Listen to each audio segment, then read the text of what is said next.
Di suatu desa terpencil, hiduplah seorang petani yang rajin, di mana wardah musim ini, dia menanam mentimun atau disebut timun. Begitu telaten dan rajinnya petani dalam pengelolaan tanaman timun, tidak mustahil akhirnya timunnya petani tumbuh dengan subur, berbuah sangat banyak, dan besar-besar. Karena timun yang titik tanam oleh petani hasilnya besar-besar. Disinilah menggoda penggemar mentimun, tidak lain dan tidak bukan dialah Sang Kancil. Sang Kancil mencari kesempatan di saat petani pemilik timun lengah, baru dia melakukan aksinya. Di pagi buta sebelum subuh dan sebelum petani pemilik timun datang di sawahnya, Sang Kancil mendahului datang di sawahnya petani.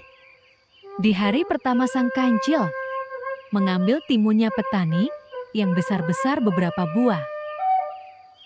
Tindakan Sang Kancil di hari pertama belum membuat petani curiga bahwa timunnya telah hilang beberapa buah karena terlalu banyaknya buah mentimun di ladang petani.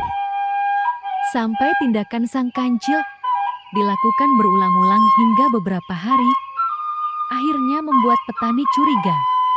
Loh, kok kelihatannya ada beberapa timunku hilang? Gumam petani di dalam hati. Pasti ada yang mencuri, kata hatinya sang petani. Terus siapa yang mencuri? Timunku, lanjut petani dalam hati. Untuk mengetahui siapa sang pencurinya, maka petani tersebut memanggil sahabatnya, berupa jin penunggu hutan yang ada di dekat ladangnya petani.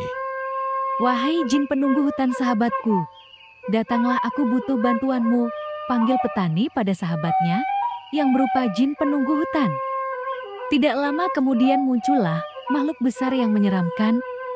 Dialah jin penunggu hutan dekat ladangnya petani. Ada apa Pak Tani, kamu memanggilku? Geranya si jin penunggu hutan pada petani. Wahai jin penunggu hutan sahabatku, bantu aku. Yang mana? Timunku beberapa hari ini ada yang mencuri. Tolong jagakan ladangku dan tangkaplah pencuri timunku tersebut, wahai sahabatku. Pinta Pak Tani kepada sahabatnya si jin penunggu hutan. Siap sahabatku, akan aku lakukan perintahmu, jawab si jin penunggu hutan. Kancil yang terkenal licik mendengar tentang jin penjaga hutan yang merupakan sahabat petani telah membantu Pak Tani menjaga timunnya. Namun, ia tidak gentar. Timun-timun itu terlalu segar untuk dilewatkan, pikirnya. Malam itu, Kancil mengendap-endap masuk ke kebun. Bau timun yang segar membuatnya lupa berhati-hati saat ia sedang memetik timun. Tiba-tiba suara serak terdengar. Siapa yang berani mencuri di kebunku? Kancil mendekat dan berkata, tahu-tahu petani itu sangat pelupa. Ia pasti lupa mengatakannya. Tapi lihatlah, aku hanya memetik satu timun untuk memastikan rasanya. Sang jin mulai ragu, tapi sebelum sempat berpikir lebih jauh, Kancil menambahkan, dan aku punya pesan penting untukmu, wahai Tuan Jin, ungkap Kancil. Apa itu? Tanya jin pada Kancil. Petani ingin kau membersihkan sungai di dekat sini. Katanya itu tugas penting yang hanya kau bisa lakukan.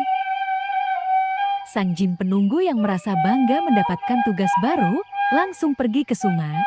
Sementara itu, Kancil mengambil beberapa timun lagi dan kabur dengan cepat.